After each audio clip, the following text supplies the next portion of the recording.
Looking for ways to keep the kids entertained while traveling? Netflix Games lets them jump into fun, creative adventures at no extra cost. Everything's unlocked with your Netflix membership. From Paw Patrol Academy and Lego Duplo World to Barbie color creations and World of Peppa Pig, there's something for every little explorer. And you don't need Wi-Fi. Kids can play anytime, anywhere. Visit netflixfamily.com/travel tips for all your kids' holiday entertainment. The French Revolution set Europe ablaze. It was an age of enlightenment and progress, but also of tyranny and oppression. It was an age of glory and an age of tragedy. One man stood above it all. This was the Age of Napoleon. I'm Everett Rummage, host of the Age of Napoleon podcast. Join me as I examine the life and times of one of the most fascinating and enigmatic characters in modern history. Look for the Age of Napoleon wherever you find your podcasts. This episode of Ben Franklin's World is brought to you by Cornell University Press. In addition to printing newspapers, almanacs, and pamphlets, Benjamin Franklin also published books. Between 1728 and 1748, Franklin published 32 books, which was more than any other printer in North America. Like Franklin, Cornell University Press publishes books too, and they do so with a goal that Franklin surely would have liked: to disseminate fundamental and practical knowledge. Cornell University Press believes that history contains fundamental and practical knowledge, and that important history makes great reading. If you believe this too, then you might really enjoy some of their books. Books such as Julie Holcomb's Moral Commerce, Quakers and the Transatlantic Boycott of the Slave Labor Economy. In Moral Commerce, Julie Holcomb explores the free produce movement from its 17th century Quaker origins through its late 19th century decline. For more than 100 years, British and American abolitionists used the free produce movement to starve slavery of its economic sustenance by pointing out that the purchase of goods represented political acts. For example, if someone wanted to buy a new suit, were they buying a suit made of free labor wool or from slave-grown cotton? By tracing the free produce movement, Holcomb reveals the possibilities and limitations of moral commerce. Check out the show notes page for this episode to learn more about moral commerce and other great titles from Cornell University Press. Welcome to Ben Franklin's World, a podcast about early American history with Liz Covart. The study of history is key to understanding who we are and how we can affect a better future. Ben Franklin's World will introduce you to historical people and events that have impacted and shaped our present-day world. And now, here's your host, Liz Covart. Hello, and welcome to episode 111 of Ben Franklin's World, the podcast dedicated to helping you learn more about how the people and events of our early American past have shaped the present-day world we live in. Neither colonial North America nor the United States have developed apart from the rest of the world. In fact, since their founding, both the colonies and the United States have participated in the politics, economics, and cultures of a very large Atlantic world, a world that includes Europe, Africa, the Caribbean, and North and South America. Now, although the colonies in early United States centered most of their activities in this Atlantic world, every so often, the politics, economics, and cultures of lands in the Pacific and Indian Oceans intersected with and influenced those of the Atlantic world, which, when you think about it, makes the world of early America an even bigger and more vast place to study. That's why today we're going to explore the origins of the English trade with India and how that trade connected and intersected with the English North American colonies. Our guide for this investigation is Jonathan Eckett, an associate professor of history at the University of California, Riverside, and author of Selling Empire: India and the Making of Britain and America, 1700 to 1830. During our exploration, Jonathan reveals how trade between England and India developed, the English East India Company and its creation, and the role that England's trade with India played in the development of the English North American colonies. But first, did you know that the best way to find a new podcast is by word-of-mouth recommendations? Recommendations from friends and family members is how podcasts like Ben Franklin's World find new listeners. So if you enjoy this podcast, why not tell someone else about it? Are you ready for our exploration of the vast early American world? Let's go meet our guest historian. With tidings and wisdom to share about our early American past, here is this week's special guest. Our guest is an associate professor of history at the University of California, Riverside. His research interests include early America, British India, and the British Empire. Today, he joins us to discuss his book, Selling Empire, India in the Making of Britain and America, 1700 to 1830. Welcome to Ben Franklin's World, Jonathan Eckett.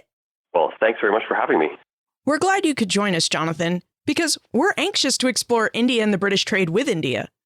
Now, in your book, Selling Empire, you remarked that from the late 16th century, English conceptions of India, and India's products were instrumental in cultivating and starting a trade between England and India. So, would you tell us how the English viewed India, and India's products in the late 16th century? India for the British was something of power, wealth, of a lot of really amazing goods and stuff. And it was so impressive to them, actually, that they started to call other places Indias. And so they sort of had this idea that they could find Indias all over the world. And these Indias would provide them with power, wealth, and really cool stuff. And hopefully they could find Indias that they could actually take control of, because India itself was too powerful and too wealthy for them to even sort of imagine taking control of. So they hoped they'd find these other places that would offer them the same kinds of benefits. But a lot of people also feared that it wasn't going to be so beneficial, that if they got really wealthy and they sort of looked at the Spanish in Mesoamerica and said, look what the Spanish Indies have done to the Spanish, and they've corrupted them and made them immoral, and that might happen to us too. So there was sort of people really optimistic about it, but other people that were kind of nervous about the potential of multiple Indias. So, strictly speaking, India didn't always mean the India we know as a country. In the late 16th century, it seems like India was really an idea for the English, which makes us wonder, why did the English consider places with different peoples and goods to be India or Indias and not, say, China or China's? That's a really, really good question. I think it's mostly because China was even farther away, and India was something that was already accessible to the European imagination because the Portuguese had already made some settlements in India. There was a sense that it was more available to Europeans, and not necessarily to conquer, but to engage with. It was still mysterious, and they didn't know a whole lot about it, but it was definitely closer and sort of a little more familiar in their imagination than China. But they also tended to kind of mix all these places together. And John Smith, who's sort of famous in early American history, when he writes about Asia, he's very confused about where things are and what it actually looks like. So for him, it's very muddled. And I think that was pretty typical. He was a pretty educated guy as far as the world was concerned, and even he didn't have a good grasp of what happened beyond the Mediterranean. And John Smith certainly wasn't alone. It seems like many Europeans in general didn't have a good grasp of Asia and world geography in the 15th and 16th centuries. I mean, when you think about it, didn't Native Americans become Indians to many Europeans because Christopher Columbus thought he had landed in India? Yes, exactly. That's right.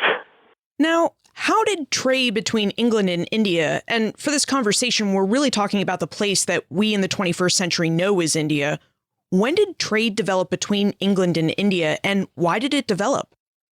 For the Europeans, it begins back with the Portuguese, really in the late 15th and early 16th centuries. But for the English, it starts in 1600, and they tried to go earlier, but they sort of floundered around. It wasn't that easy, actually, to figure out how to get there for the English. So they finally really start to do it in 1600, the early 17th century.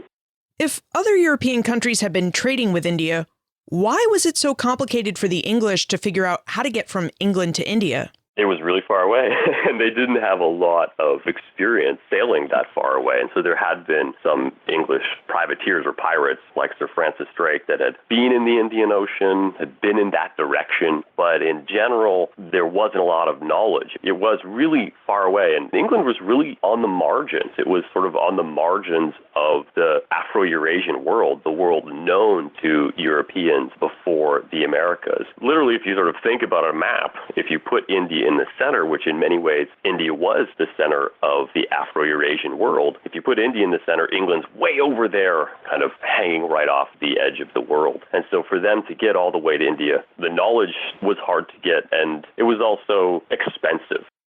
In earlier conversations, Malcolm Gaskill, Rose Doherty, and Jim Horn all mentioned that there were boosters for the colonies, people who tried to raise money to settle different areas of North America.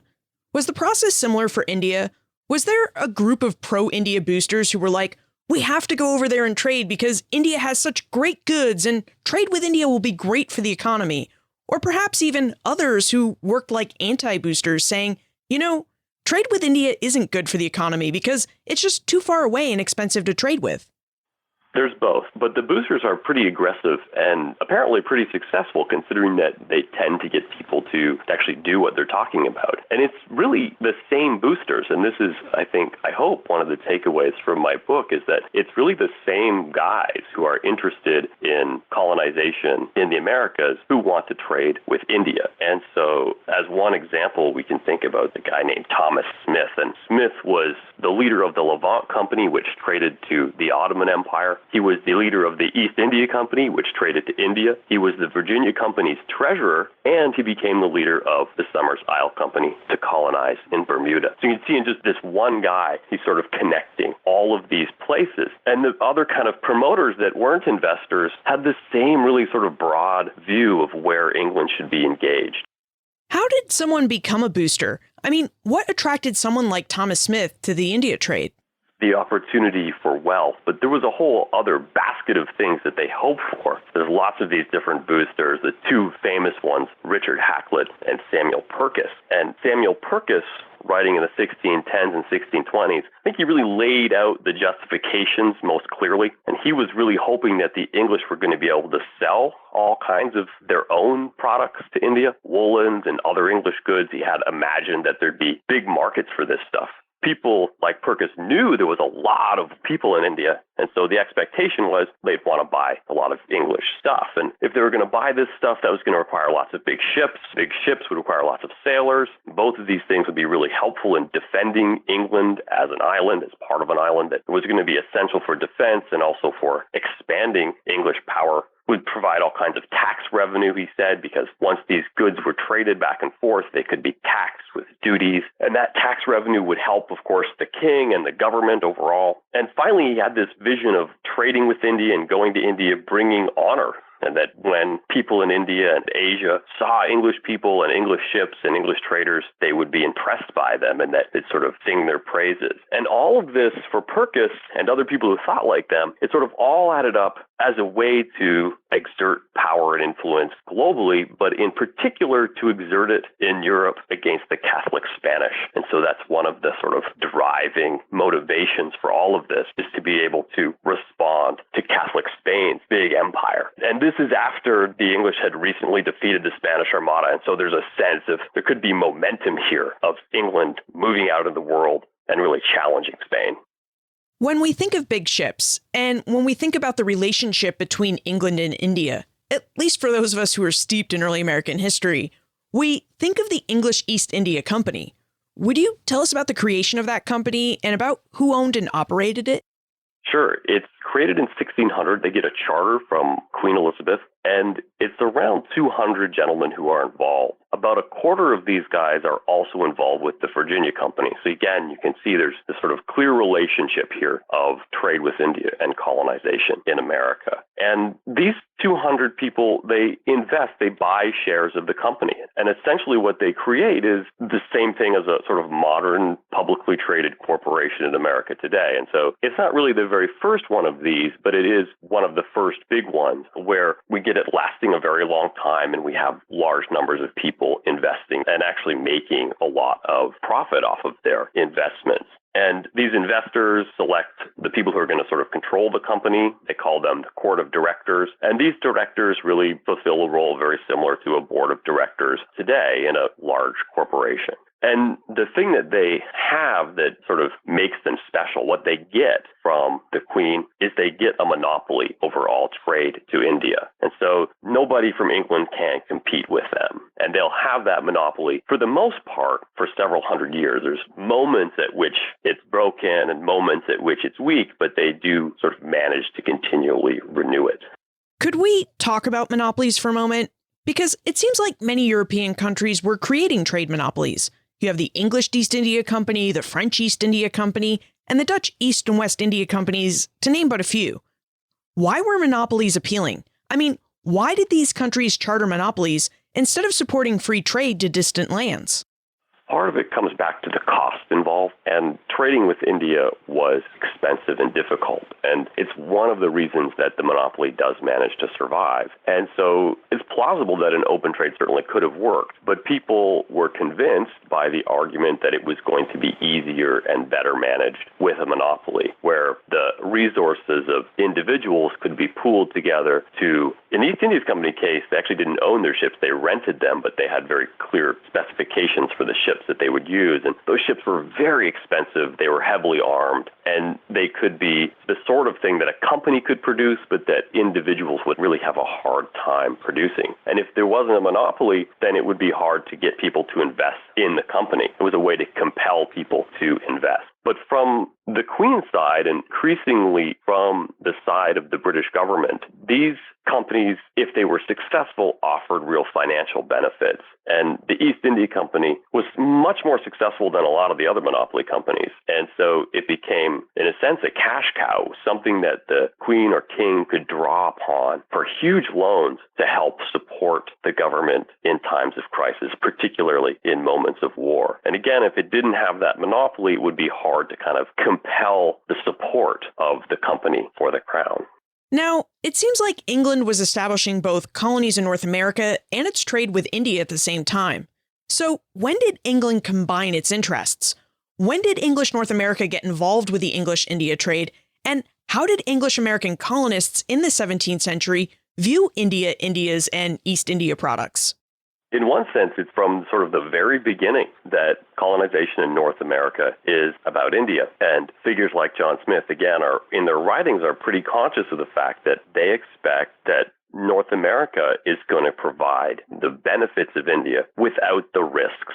And so the sense is that India is already too wealthy and powerful to control. But North America looks different from a political perspective. It looks like somewhere that the English might be able to exert control. And if they can do that, then the hope is that they won't have the risks of being corrupted by non-Christian people like the people of India, and that they will be able to sort of better control the trade and generate for themselves all of the profit off the production of what used to be India goods. And so they're really driven by this idea that they're going to recreate these Indias. And when they look at a map, they sort of see, well, Virginia looks like it's on a similar latitude to India. And so they imagine that it's going to provide a similar climate and that they can take the goods and commodities that are grown in India, things like cotton, silk, and spices, and they'll just transplant them to Virginia or Bermuda. And in these places, they can recreate India for themselves. So it's really right from the beginning that the colonial promoters and those people who are going have this idea that they're going to be able to recreate their very own India that'll be kind of even better than the original India in Asia. This is a bit mind-blowing, Jonathan, because when we think back to what we learned in school about why Europeans established North American colonies, we learned about economic reasons such as the fur trade and the ability to grow cash crops like tobacco or indigo. And we heard about religious reasons, such as when the Puritans migrated to New England and William Penn established Pennsylvania. But what you're saying is that North American colonization was really about India. How did this fact get omitted from our historical educations? It gets missed because history tends to be written from a national perspective. This isn't unusual. It's certainly not only something that happens in American schools, but we tend to, as people write about history, as if the place that we live in was sort of destined to follow a particular track, and a very local one for the most part. And we sort of think of globalization and people thinking globally as something that's happened really recently. And you see this all the time, of course, in journalism and the news. And it's a very easy conceit for us to fall into that, the whole world's new in our time, that connection and thinking globally is something that's very new. But when I was researching for this book, the thing that constantly struck me was that even though people didn't know very much, the English people didn't know a whole lot about the rest of the world, they were thinking about it constantly. And so it's sort of easy to imagine how this has been missed because it doesn't fit a lot of our other narratives for how the world has changed. Let's look at the connections between North America, England, and India in a bit more detail. Kyle would like to know how the trade between Great Britain, America, and India worked. Would you tell us how that trade operated? Like, what goods did England and North America send to India? And what goods did they receive from India in return? The hope had been that the English were going to be able to sell all kinds of woolen goods and English goods to India. But when they started actually trading with India, they found out pretty quickly that people in India really weren't interested in any of that stuff, primarily because India was socioeconomically really more developed than England. It had far better manufactured goods in particular. And the things that English people found, like pepper and spices, they certainly had markets. They also found things like cotton and furniture, and those goods could have markets too. The way the trade develops is buying pepper, spices, and cotton cloth and silk cloth from India and shipping it to London. And it has to come to London because of the company's monopoly. And once it's in London, it can be taxed and regulated by the state. And from there, it can be distributed throughout the English Empire, and it can also be sent beyond into Europe and to Africa. And so this is how the trade's really sort of moving. And what the Indian people want in exchange for all their amazing stuff is silver, because there's really very little else that the English can offer. And they certainly try. They're sort of constantly trying to figure out, what can we offer these people? Like, they don't want anything that we have. And so they try and they come up with some things like glassware and a few things here and there that create small markets, or that have small markets in India, but nothing that can really answer the question of how to pay for India's goods other than silver. And so it's really the silver that drives the trade forward. Where did England get all the silver to trade with India? Because I can't think of any big silver mines in English North America, or even in England. Right. And this is one of the reasons that critics are so worried about this trade. And they're thinking, wow, we're exporting all this silver, and silver is a scarce thing for England. We need to be hoarding this stuff for ourselves. And this is worth real value, when they sort of have this obsession with the idea of intrinsic value, that silver is something that has real value, whereas the goods they're getting, pepper and spices and cloth, these things are ephemeral. They are used up. They are consumed. And so their value isn't real. So there's a lot of fear about all this export of silver, and then how to get it. And the response to that is, well, by exporting this stuff outwards, we can get silver in exchange. And so by exporting cotton cloth to Europe or to Spanish America, they can get silver as payment for it, and then use that silver to buy more cloth. And so it's true that the kind of need for silver is one of the central problems for the East India Company until the 1750s and 60s. How successful was the English East India Company in competing with its foreign counterparts, like the Dutch and French East India Companies? Initially, it's relatively weak.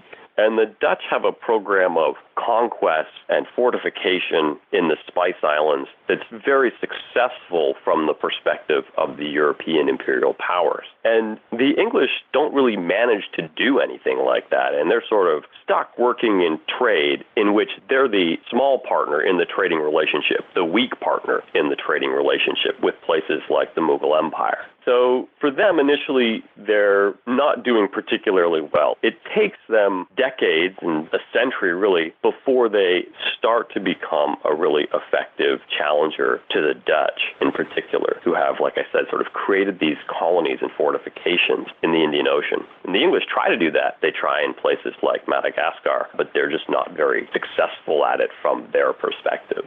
We know that enslaved labor played a significant role in the economic development of the British North American colonies. Did enslaved people play any role in the development of the British trade with India?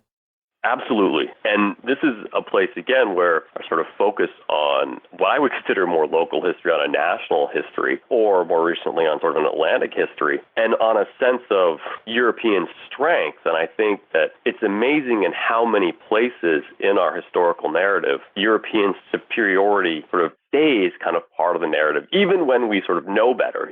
Criticisms of Eurocentrism appear certainly in high school textbooks and other places. We're sort of consciously trying to see this, and yet it's so kind of deeply ingrained in history as a discipline that it's easy to miss points at which it's kind of there shaping our understanding. And so in this case, one of the stories that's often been told is the triangle trade, and that it's goods sort of going from England or Britain that are made there, that are shipped to Africa in exchange for enslaved people to be sent to plantations in Mesoamerica and the Caribbean and in North America. And in fact, sort of when we look at what Europeans are taking and the English and then the British are taking to Africa, it's really not dominated by European goods. The societies that the Europeans encounter in Africa are quite developed. And again, what they want isn't European stuff, just like the Indians don't want European stuff. What they want is Indian stuff, just like the Europeans want Indian stuff. And so what the Africans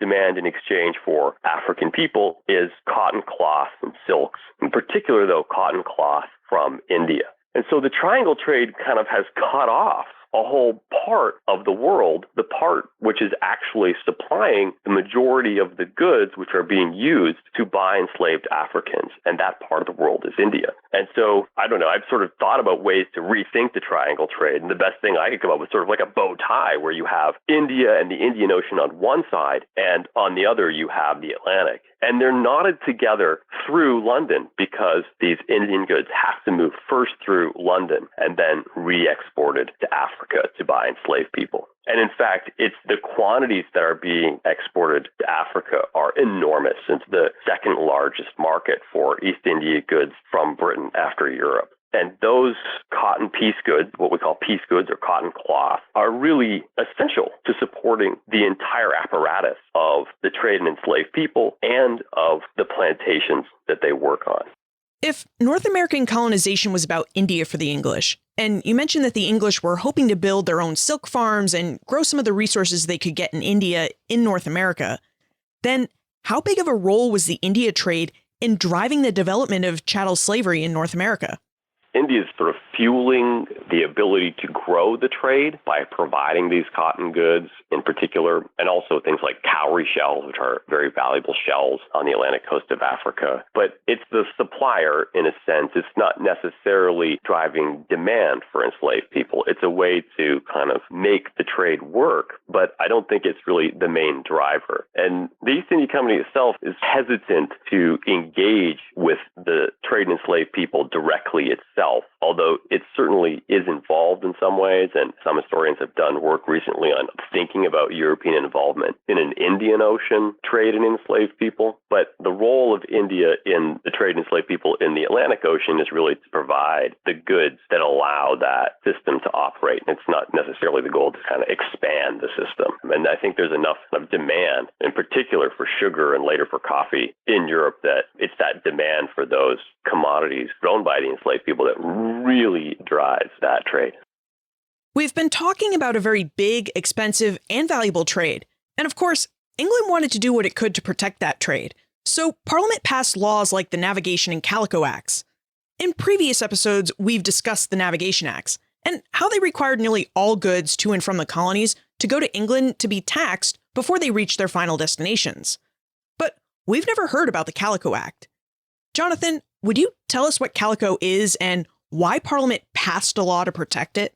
Calico is cotton cloth, and one of the things I do with my students is sort of look around and say, is anyone here wearing wool today? And not very many people raise their hands, and I ask if anyone, is wearing linen today, and again, usually we don't get any hands at all. And today we basically all wear cotton cloth. Universally, it is what most people in the world wear on a daily basis. And before the 18th century, that simply wasn't the case. Cotton cloth was made in a few places in the world, but its manufacturing production was dominated by India. And this stuff was called by the English calico. And there was a few different variations. There was calico, which was a dyed and printed fabric. There was chintz, which had often fancier painting on it. And then there was muslin, which was usually white, sometimes embroidered. And these kind of all got lumped together often as being calico. And initially, there's not a lot of demand for this stuff in England. It actually takes a long time, and the East India Company has to work really hard to try and figure out how to get people to buy this stuff. They don't have good access, like the Dutch, to spices, and so they need something else to be their kind of staple commodity. And calico is what they sort of turn to, and they keep trying to figure out ways to get people in England or Europe or anywhere to buy this in greater quantities. And it's not until the 1660s and 70s that they sort of finally figure out that what they need to do is send patterns and designs and ideas to the Indian producers, who will then make stuff that will be really appealing to consumers in England and in Africa and elsewhere. And so what they sort of figure out is that people in England don't want typical Indian fabric, which has a dark background on it. What really amazes people outside of India about Indian fabric is its pure whiteness. And this idea that it can be bleached to be really, really white and then have really bright designs printed on top of it. And that's amazing to them because they can't do that with wool. It's very difficult even today to do that with wool. They can't do it with linen. They just can't make anything that's white and that they can wash and that stays white and that retains its bright, vivid colors. And it's one of the reasons, of course, that we still wear cotton all the time today, because it's easy to care for and we can make it white and clean it very easily. And so this is sort of amazing once the East India Company figures out how to sort of appeal to English consumers. It's amazing how fast this explodes in popularity. And it goes from tens of thousands to hundreds of thousands to literally millions of pieces of this fabric being imported into England each year in the 1670s and 80s. And this creates a lot of sort of back pressure in England, a lot of concern in England from England's own fabric producers. England has a huge woolen industry and a silk industry that's been growing rapidly. And so there's really great fear amongst these people that they're going to kind of lose all of their jobs, all of their livelihoods, because everyone's going to just wear cotton cloth imported from India. And this fear drives the creation of protectionist acts, the Calico Act. And the British government and the East India Company are literally attacked by violent mobs and pushed into forbidding English consumers from using the best Indian goods, the most popular Indian goods. And there's a first attempt at this in 1700, has a bunch of loopholes in it, and so it doesn't really work very well. So then the government has to pass, sort of again, forced by uprising in the streets in the 17-teens. And in this period, English weavers and their supporters are beating women in the streets, are stripping their clothes off them, throwing acid on them. It's extremely violent. And so the government, again, is sort of pushed to act. And this time it creates a much tighter sort of set of regulations that ban English consumers and British consumers from buying any cloth that's made out of cotton and is printed. It's one thing to pass a law, it's another to enforce it. And we know from our study of the American Revolution that Parliament had a tough time enforcing the Navigation Acts in North America. I mean, smuggling was such a big problem that in part, that's why Parliament passed the Stamp Act, Townshend Acts, and tea duty between 1765 and 1773, all of which, by the way, Parliament had a difficult time trying to enforce. So, how successful was Parliament in being able to enforce the Calico Acts? This is a question I thought about a lot, and they're actually reasonably successful. And it's kind of hard to know about sort of smuggling, and it's hard to get information on this. But there's a few ways to sort of realize that it must have been working pretty well. And one of the things to understand about the Calico Acts is that they don't apply in America. And so American consumers were still sort of free to buy the best Indian cloth. And this added sort of incentive to protect that trade for the East India Company. The East India Company doesn't trade directly to America, but it controls the supply of all the Indian goods going to America. And so the way I can sort of get a sense that the company remained the primary supplier of these things is by looking at merchant records and sort of seeing that they're buying a lot of this stuff legally, by looking at newspaper advertisements and seeing that these goods being imported from the East India Company are sort of constantly being advertised in the newspapers, and they're being brought from London. And that's, again, constantly highlighted in the advertisements. And the reason that's highlighted is because it's the legal goods that are coming from London. The illegal goods would be coming from other places, but London's sort of seen as the source of the finest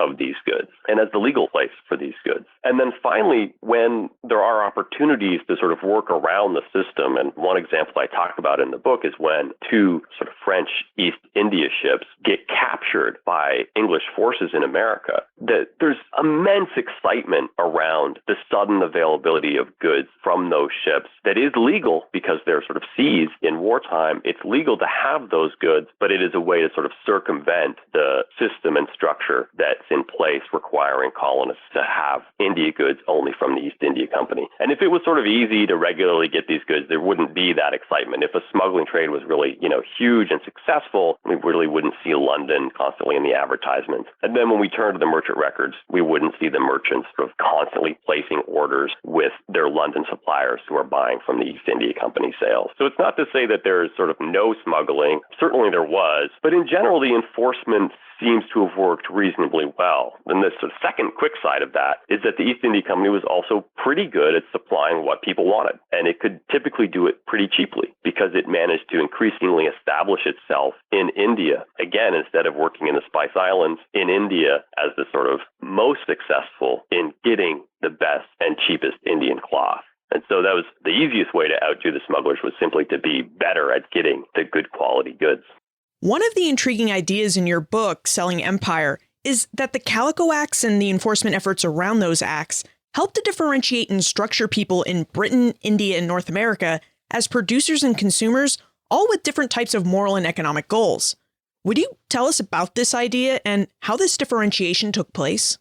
It's likely that for a long time, English people sort of imagine their colonists as being somewhat inferior in a variety of ways. But what the Calico Acts do is really legally structure the colonists as fundamentally different people. It sort of does that by saying that they are able to buy products that are illegal in Britain itself. And a whole set of arguments around why those things should be illegal in Britain are moral. That Indian cloth leads to moral decline, that Indian cloth is dangerous luxury, that it effeminizes men and makes them more like women and takes away their manliness, and that for women, it corrupts them and it strips away obvious indicators of the social order. It's hard to tell who a wealthier woman is compared to a poorer woman when they can all afford the same basic cotton cloth and they all want very similar cotton cloth. And so these sort of sets of powerful moral arguments suddenly don't apply to colonists in America. So the assumption is they're either already sort of morally corrupted, or I think probably what most people in England sort of figured, doesn't really matter. They're just colonists. Who really cares about their moral status? It's not a threat like it would be within Britain itself. And so that sort of puts them in a different moral place. And then from the production side, people in the colonies are discouraged quite actively and legally from producing finished manufactured products. It's fine for colonists and it's encouraged for colonists to grow things, to then export to be manufactured or processed in Britain. But to actually make their own cloth or to make their own hats is heavily discouraged through all sorts of different regulations. But at the same time, colonists are actually being encouraged to buy goods made by people in India, people who aren't even English or British subjects. And so you sort of see this positioning of colonists as these ideal consumers, people who are just going to buy and support all kinds of different imperial companies and systems. And in particular, they're going to support the East India Company by buying India's goods that English people aren't going to be able to buy. And so it's really fascinating to think of the colonists really as these ideal consumers, people sort of positioned in America to buy stuff, not just English stuff, as we kind of conventionally think of, but stuff from the East India Company too. You've kind of addressed this question in passing, but I wonder if we might get a more direct answer. Were the Calico Acts and Parliament's regulation of trade between the colonies and India a starting point for how the British people came to view Britons and America as different from themselves and perhaps as not fully British? I'm not sure if they're the starting point. Again, I think that there's a sense, even from the earliest moments of colonization, that there's some sort of difference. And there's also, of course, people in England and in the colonies who argue there is no difference, that they're exactly the same, and that Virginia is just this extension of England. But there's definitely others who sort of feel that it is different, that it is a place where there's more moral risk, where certain types of people go, where there's certainly risks of becoming like Native American people. And so I don't know that it's the point at which it begins, but it's undoubtedly a point at which it becomes legalized in a lot of different ways. And it's really, as I was sort of describing, it really kind of codifies and makes legal these positions of the colonists as being really different from English people in England or British people in Britain itself. So again, I'm not sure it's the beginning, but it definitely is a transitional moment of ramping up this sense of difference. At the end of Selling Empire, Jonathan presents the idea that, quote, the world's different places, products, and peoples are often wondrous, appalling, and frightening because of how we think about them, not because of what we claim they are. And yet, the systems we create, with our ideas and with buying, selling, and consuming our possessions are real, and they have real implications, end quote. Jonathan, would you expound upon these ideas? Would you tell us how the story of the British, American, and Indian trade that took place between the 16th and early 19th centuries has informed our present day?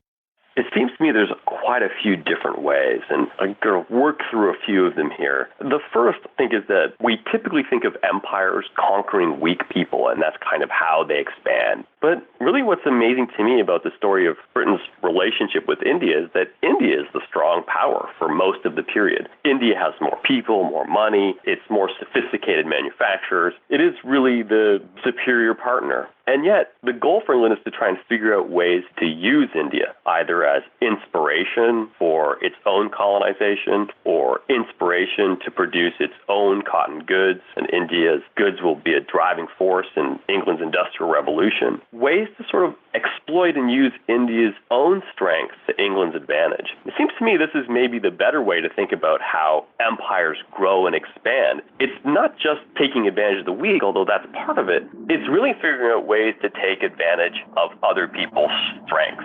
The sort of second big issue I think sort of this story informs about our world today is our concern with the decline of American manufacturing. And there's really good reasons to be concerned about it. But remarkably, American manufacturing has been a pretty short-lived phenomenon. In many ways, the colonists were here as consumers. And that sort of consuming position continued to drive America's trading relationship for a long time. And the period in which America is a big manufacturing powerhouse has really been relatively recent and short-lived. And this struggle between consuming and producing, and of course, a healthy economy needs both consumption and production, has been a real struggle throughout all of the history from English settlement in America forward, trying to sort of balance production and consumption. This really isn't a new problem. It's a very, very old one. And it connects to a lot of other very current stories in American politics today. And one of the things we haven't talked about is India's role in the American Revolution. And the sort of Tea Party narrative today is about high taxes, powerful government, these sorts of concerns. And it's not that they're completely missing the history, but they don't really fit with the concerns of colonists and patriots in the 1770s. And one of the things that I always ask my students is, what's the revolution over? And I'm always told, high taxes, no taxation without representation. This is really sort of, everywhere we look in our history and in our politics. But the amazing thing is, the American Revolution doesn't happen when the English and British raise taxes. It doesn't happen over the Sugar Acts. It doesn't happen over the Stamp Act. It doesn't happen over the Townshend duties. All of these things increase taxes, and yet patriots don't revolt. Colonists don't revolt. They revolt starting in 1773 over the Tea Act. And then I ask my students, what does the Tea Act do? And pretty much everyone says, raises taxes, or they have no idea. And the amazing thing is, the Tea Act lowers taxes. And that's what starts the American Revolution. Not increasing taxes, but falling taxes. And it lowers taxes on tea, in particular to help the East India Company. And it's the great fear over the East India Company, a company which had taken control of one of the richest places in the world, Bengal in India, and then had proceeded to oversee a really horrific famine, a famine in which millions of people died in the late 1760s and early 1770s. And the news of this famine is in every colonial newspaper and over again before the Tea Act is passed. And so at the very moment that colonists are sort of being told, support the East India Company, buy lots of tea, we'll make it really cheap for you, they're reading this news about the East India Company being really tyrannical and being really awful and doing really terrible things. And it's this kind of fear of exploitation, of corporate corruption, of the collapse of sort of what they perceive as British rights and freedoms. It's this that finally pushes colonists to revolt. And it's not higher taxes that's really the sort of driving concern. And so I think here, this is a story that's really much different than the story we often think about when we think about the revolution. It's much deeper, more complicated. I think in some ways it's actually more inspiring. But it's also in some ways uglier, because the other thing that these colonists are really afraid of is being treated like Indians in India, or being enslaved like the people that they themselves enslaved from Africa. And so the revolution is also really about protecting white privilege in this society. So I think there's a lot we can sort of draw from in our own politics today. And then finally, one last thing, if we think about the Brexit vote, if we go back to Britain itself, and sort of a lot of amazement that this has happened. But from a historical perspective, again, it has very clear roots, because in Britain's dealings with India in the 17th and 18th centuries, we can see this great fear of Islam and corruption from Muslim powers, and of corruption from Europe, and corruption from Spain and France, and conflict with Spain and France. And so this dual thread that has really helped drive support for Brexit in Britain, for becoming separate from the European Union, really does fit this kind of long pattern of deep distrust of both Islamic people and of Europe, and particularly Catholic Europe itself. It's time for the Time Warp.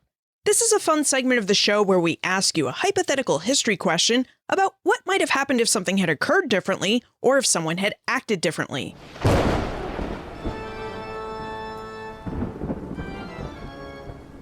The Time Warp. Historians can't predict the future, but they can speculate about what might have been.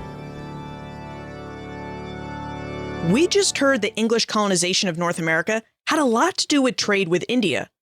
Jonathan, in your opinion, what would have happened if India hadn't existed? What would the lack of an India have meant for the English colonization of North America?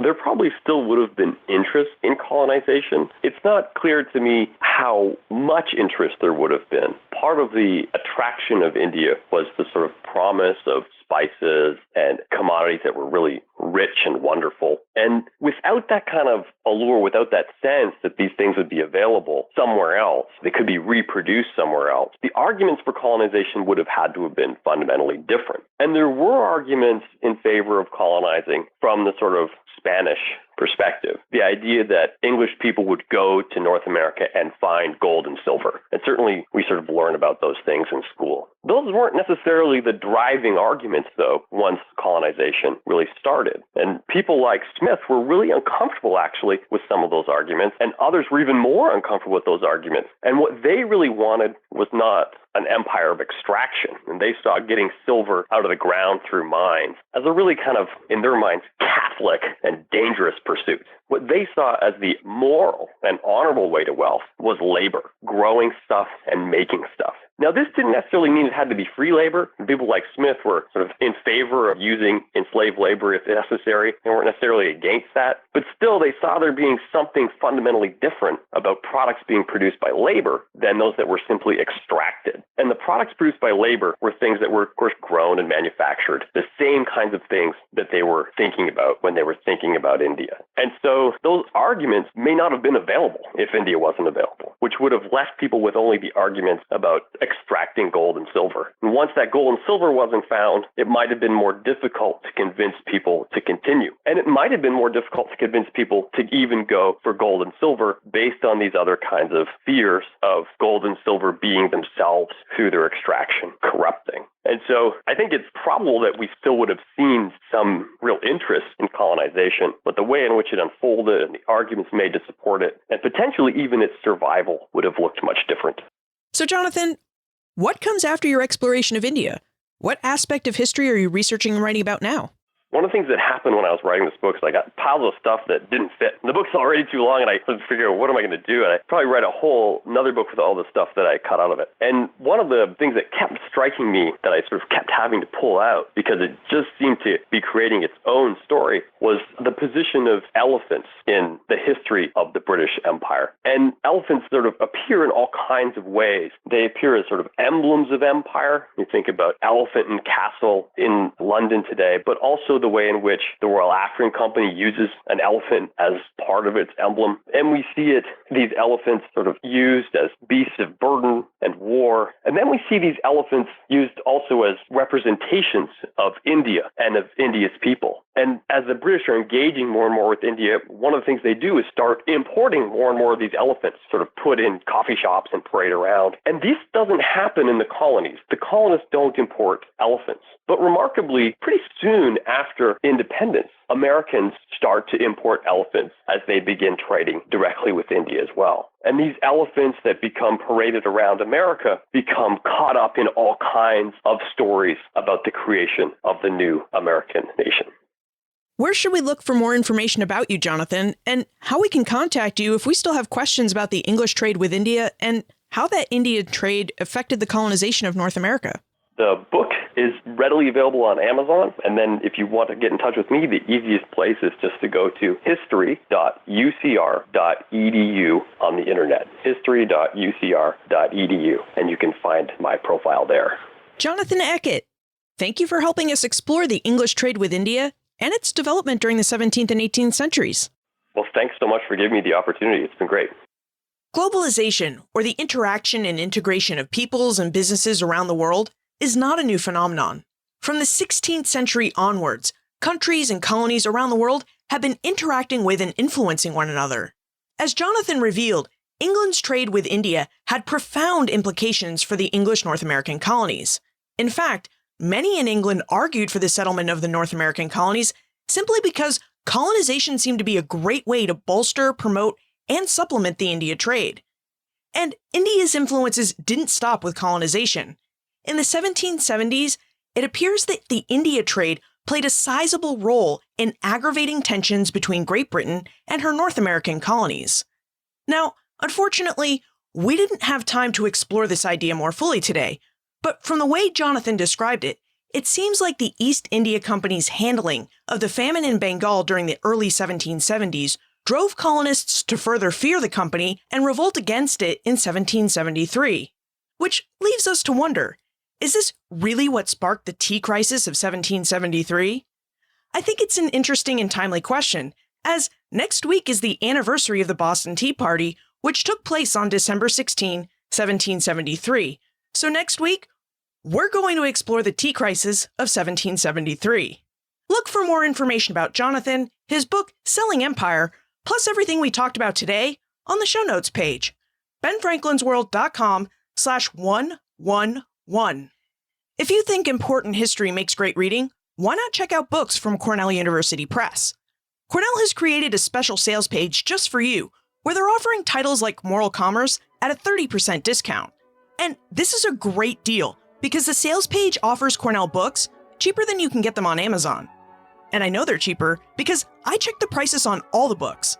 So for example, Christian Imperialism by Emily Conroy Kreutz, who you may remember was our guest historian in episode 47, is $45 on Amazon and just $31.50 when you visit our special sales page at benfranklinsworld.com/Cornell.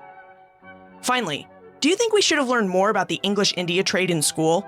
Send your answers to Liz at benfranklinsworld.com, tweet me at Liz Covart, or post a comment on the show notes page or in our listener community on Facebook. And remember, never leave till tomorrow that which you can do today.